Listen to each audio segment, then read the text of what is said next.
live. Yeah, it says it's live.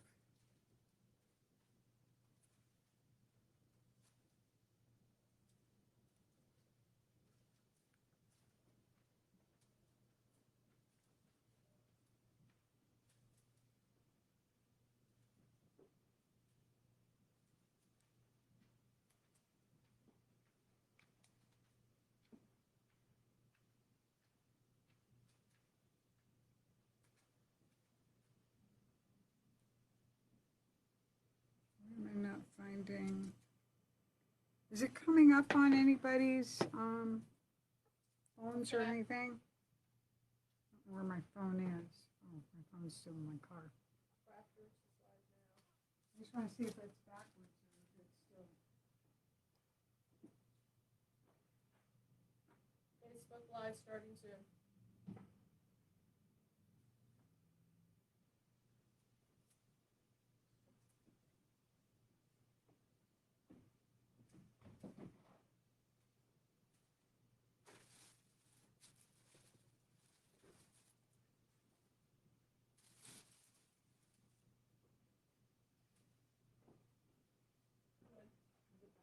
No, okay.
Good morning. I just wanted to make sure you all knew I was coming. Trying to get my prop set up here. Yes, hi, it's Friday. And you know what? It's the Friday before we get to open. I hope. Good morning, everybody. Good morning. Kind of dreary days. It's supposed to rain. I don't know. But anyway, lots of fun things have been coming in, and Shirley is working like a fiend over here with all of the new Emmas. We're restocking. If you looked at the video yesterday, we were unpacking, and it was so cool. And Zula, right behind me, hanging up some of the new colors, the blues. And we got plenty of the black for anybody working on the freeze frame. And yeah, awesome. New colors and filling out the Emma's regular stock. Plus we got their June colorway, which is gorgeous. And lots of good stuff. Okay, so again, here's my necklace. I can't tell. The screen kind of has some stuff for the person. I can't find any chatter. Oh, there it is, way over there now. Good morning, Diane. Good morning, Marla. Hi, Susan. Great to see you all. So again, the Artist J jewelry. I was told I needed to wear a piece, but I am also wearing some new shirts that we got in from Jess and Jane. I'm absolutely loving it. It's got a little bit of pleating on the side, really fun stuff. We do have another orange colorway on this. Oh, sorry if I'm making everybody seasick.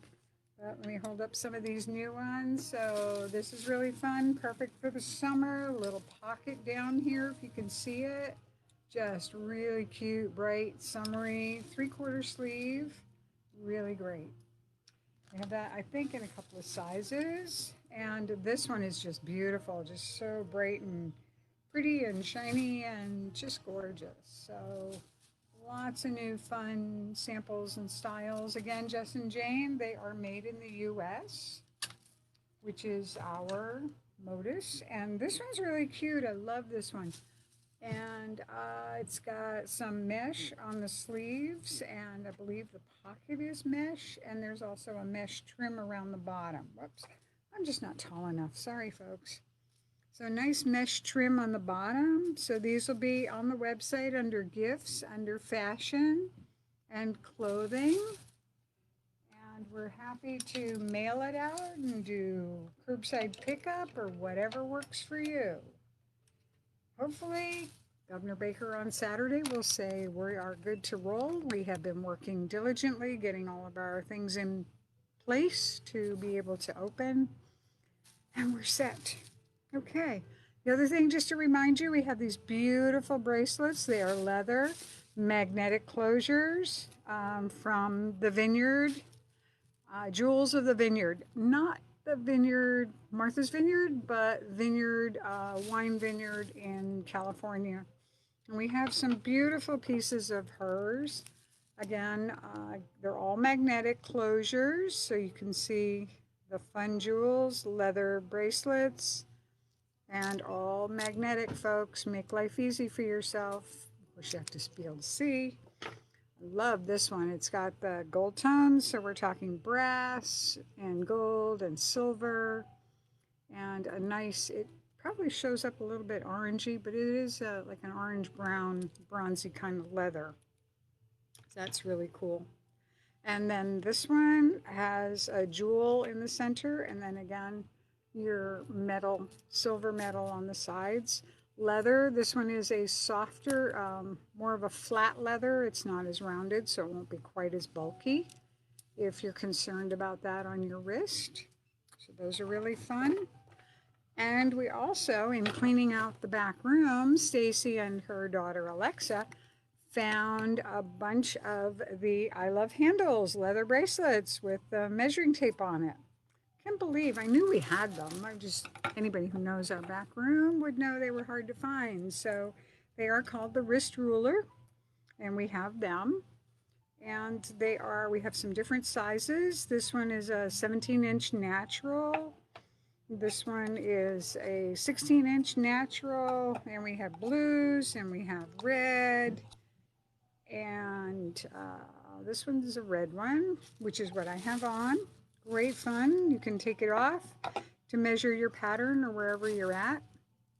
I think can't do it with I had them put it on my left hand because I was doing something with the right hand, and so it helps me put it on. Okay, lots of fun stuff going on today. We also, I think I mentioned, or it was in last week's thing, we did find a new supplier for the birdseed canisters, so they fit if you have the holders from our previous, but these also come with a green mesh that will fit around it, and you can hang that, tie that on the tree. Obviously safflower, our squirrels don't like safflower.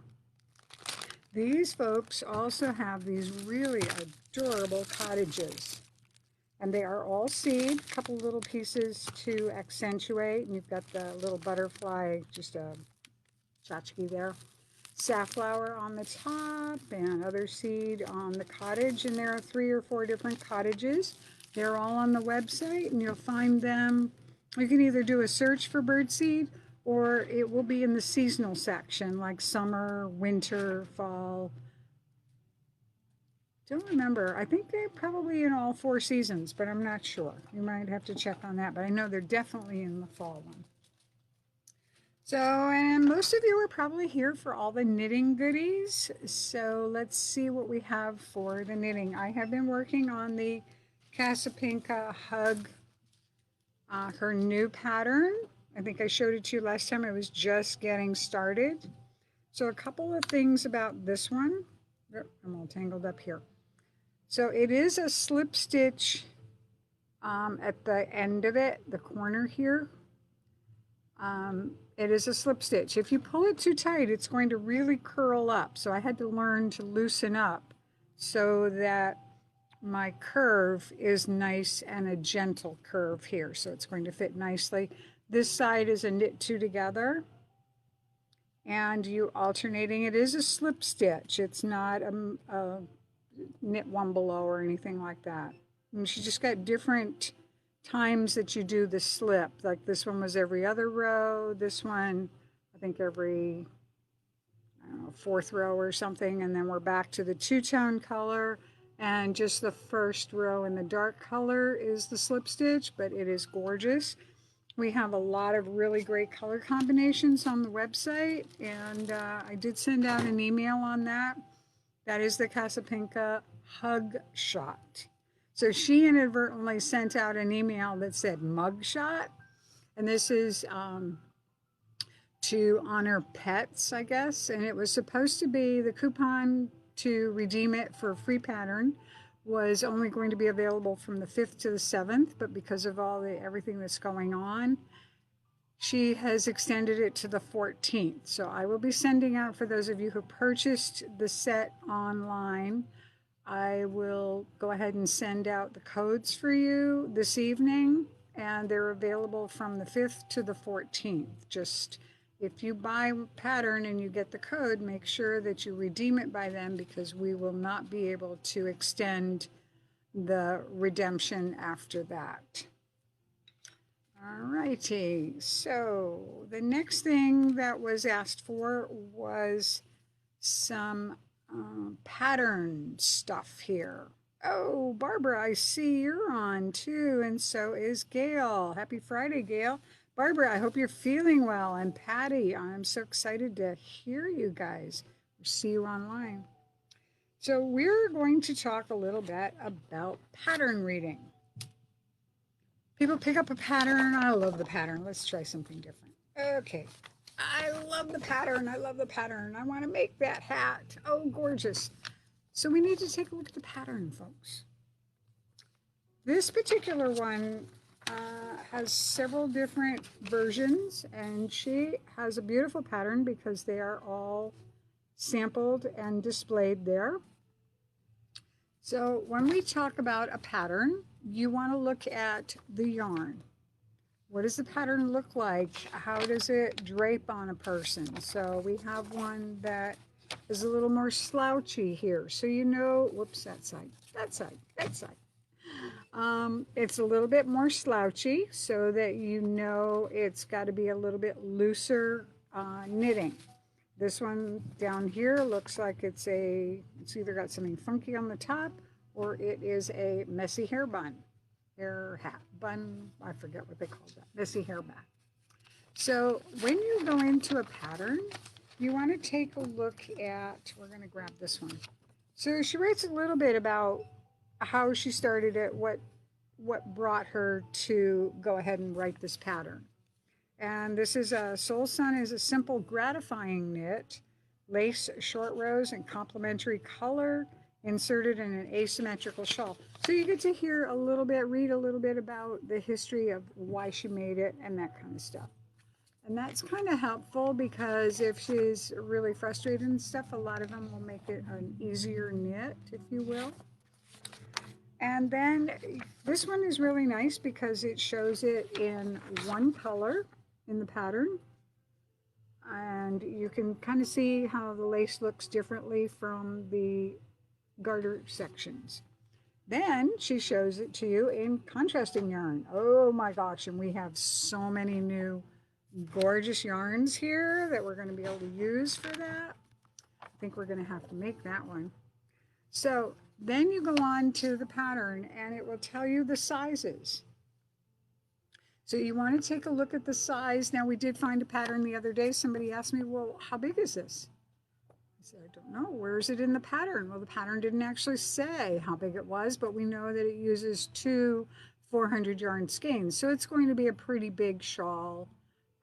Again, you have to look at the pattern to see what, how deep it's going to be, but it could be anywhere from 7 inches to 20 inches. So it's really a tough one if they don't give you the finished measurements. So you want to look at that. You want to say, well, I'm a petite person. I really don't want it that big. Am I going to be able to adjust it or stop the pattern at a different size?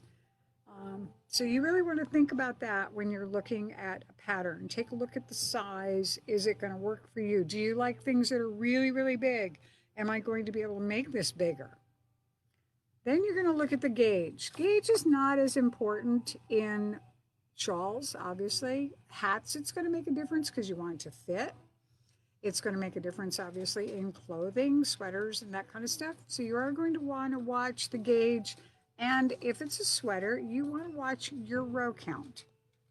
Row counts can vary by the size of the needle. So you really want to make sure, because you don't want your armhole to be too short for the top of the sleeve to fit in, if that's going to be something. We did do that. We had a sample here. The gal did not measure her row count. The armhole was really, really long and the sleeve didn't fit in. So we had to rip the sleeve out about halfway back and come back up, making some more adjustments to it.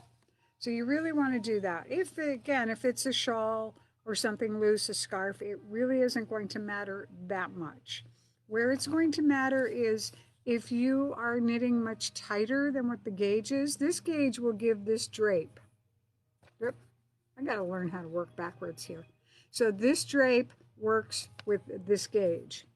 If your gauge is much smaller and tighter, you are not going to get that drape. And we talked about that when we did yarn substitution. So I'm not going to go through that again. You can go find the video on that one. But that's important. The materials, it's going to tell you what size needle. That's the recommended start size. Again, if you're a tight knitter, you're going to want to go up because you want it to be a little bit looser to make this beautiful drape. You're also going to be told what yardage on your yarn. Sometimes they tell you what yarn they used. That's a little bit dangerous for everybody because we may not carry that yarn. We may not be able to get that yarn. But it will give you the yardage. This one is going to be 2 colors of fingering weight yarn, 400 yards each. So that means 800 yards. And then she does tell you what the yardage was in the yarn that she used. Then she talks a little bit, this is a great pattern because she talks a little bit about choosing your yarn colors. So again, you've got the picture of the 2-tone, plus we had the picture of the 1 skein. Or that might actually be 2 skeins. Might just be how the color is knit up and dyed. Well, anyway. So she talks a little bit about choosing color, which is nice. And then there's always the notes section. You definitely want to read the notes section because they give you some tidbits, if the first stitch is slipped, should it be slipped knitwise or purlwise or whatever. And then we get started. Isn't that cool? So we're going to get started. So you have your setup rows. Sometimes the pattern will give you the pattern stitches first, whether it's a lace pattern or a garter stitch, yarn over, or something like that. You want to read those first and make sure that it says, let's get started.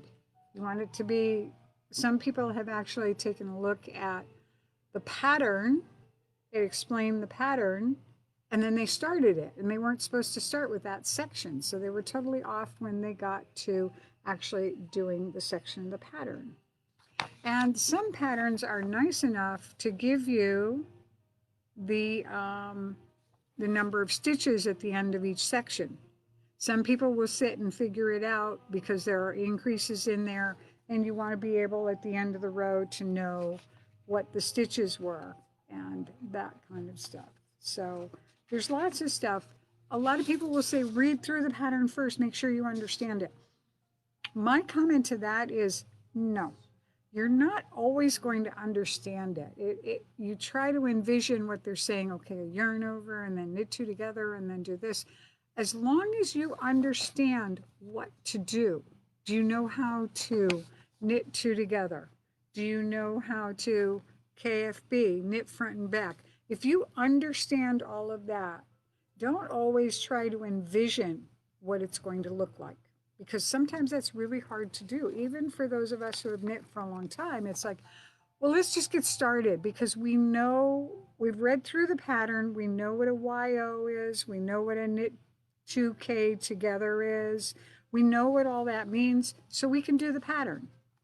If you don't know what something is, you can always go to, this one has a key at the back, and it tells you a yarn over. YO is a yarn over.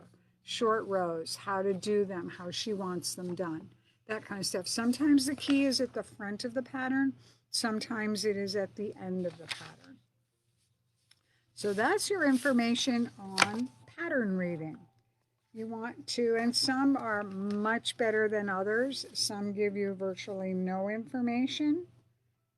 This one, we'll go back to the hat pattern here, and it does say here that the changing stitch segments, and she talks a little bit about that, variegated or gradient, and then she talks about the stitch patterns are made of simple decreases and yarn overs. Okay, I understand how to do that. Good level for an adventurous beginner. They're originally released. We don't need to worry about that. And then she goes into what you'll need. Again, your needles, how many yards, whether it's going to be a circular needle, magic loop, double pointed needles. Then she goes into the gauge over here. So we know it's 11 stitches for 4 inches, 2x2 ribbing. Then we go over here, the sizing information. And again, she has a notes section. And her notes are, most of the pattern is written for knitting in the round. So there's information on how you're going to go about doing the pattern. Is this something that you're comfortable with? Do you really not enjoy working in the round? So you want to learn how to do this with magic loop, or can I do it with double pointed needles or anything like that? You absolutely can. And then down here at the bottom are her abbreviations. So you can make sure sometimes, again, basically knitting and slip stitching is all the same, but some people want you to slip purlwise and some people want you to slip knitwise. Then we go into the pattern. And medium, she gives you the sizing. So again, make a copy of your pattern and circle your sizes, make all your notations. No stitch markers are used for the first 3 parts because you won't keep track in the round. Then she goes into the brim, the body top, and then the crown. And then you go on to the finishing. And she's nice enough to give you different optional embellishments, whether you're going to do a pom-pom, weave in through the holes, or what you're going to do. And then she basically says, happy knitting. So that is a good pattern. It's all written out for you. It's all explained. Sometimes you get a pattern that doesn't give you any of that. You might want to rethink it unless you're a really great knitter. This is Winter Morning, just to show you a little bit of how people do things differently. So she has a really fun attitude. She puts them all in little boxes. You have the gauge, you have the finished measurement, you have the supplies, stitches and abbreviations, the explanation of the stitches, and then some techniques. So, and she not only gives you the techniques, but she gives you websites to go to look at, find those techniques if you're not familiar with them. And then she gives you the pattern. And she also charts it out for you. For those of you who are interested in reading charts, that is there. And that's that fun morning, winter morning headband. So folks, that's pretty much all I have for today. I want to say thank you for joining me, and we will see you next week. Hopefully we'll see you Monday. But we'll see what the governor has to say tomorrow. We'll finish setting things up, getting all of our supplies. If he says it's a go on Monday, we will be opening on Monday. We'll open as soon as he says go. We're all set. The store will be cleaned on Sunday. And we're ready to go. We're ready to see you guys. Classes right now will be held outside under the tent so we can have plenty of social distancing. Plus you'll have the fresh air, nothing closed in. For those of you who are concerned, the rug hookers are no longer here. They have moved over to Cheryl's studio, 3 and 4 at a time, which makes it much better for us. We just really don't have the room around the table for the rug hookers, and they're not always comfortable being outside. So yeah, we're great, great, ready to go, and we can't wait to see you. Love you guys. Thanks so much. Go ahead and shoot us an email or whatever. Let us know you're here. Give us a shout out, and we'll see you then. Have a great weekend.